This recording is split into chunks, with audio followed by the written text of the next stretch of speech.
دیگر صوبوں کی طرح خیبر پختونخوا میں بھی پاکستان کی آزادی کا دن قومی جوش و جذبے سے منایا گیا۔ پشاور کے مختلف مقامات پہ جشنی آزادی کے تقریبات منعقد کیے گئے۔ اسی طرح پوری صوبے میں جو سرکاری اسکول ہے اور تعلیمی ادارے ہیں وہاں پہ جشنی آزادی کی تقاریب منعقد کیے گئے۔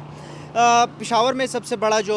تقریب تھی وہ پشاور کے کرنل شیر خان اسٹیڈیم میں منعقد کی گئی تھی، جہاں پہ مختلف سٹالز بھی لگائے گئے تھے، آتش بازی بھی کی گئی تھی۔ اسی طرح پاکستان تحریک انصاف کی جانب سے پشاور سپورٹس کمپلیکس میں ایک تقریب کا انعقاد کیا گیا تھا، لیکن اس تقریب میں جو میوزک کا پروگرام تھا وہ باجوڑ کے متاثرین کے ساتھ اظہار یکجہتی کے طور پہ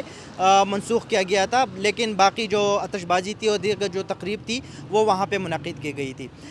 ساتھ ساتھ میں جو مختلف تقاریب منعقد کیے گئے تھے، اسی طرح جو گزشتہ شب یعنی جشنی آزادی کی جو رات تھی اس میں خیبر پختونخوا کے مختلف اضلاع میں 6 پولیس اہلکار بھی جان سے گئے ہیں۔ یہ پولیس اہلکار مختلف جو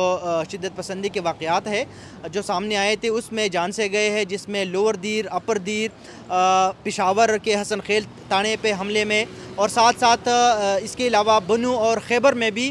کچھ پولیس چیک پوسٹوں پہ حملے کیے گئے تھے۔ پاکستان فارسٹ انسٹیٹیوٹ اور اس طرح کچھ دیگر اداروں کی جانب سے شجرکاری مہم کے تقاریب بھی منعقد کیے گئے، اور اس کا مقصد یہ تھا ان کے مطابق کہ پاکستان کی آزادی کے دن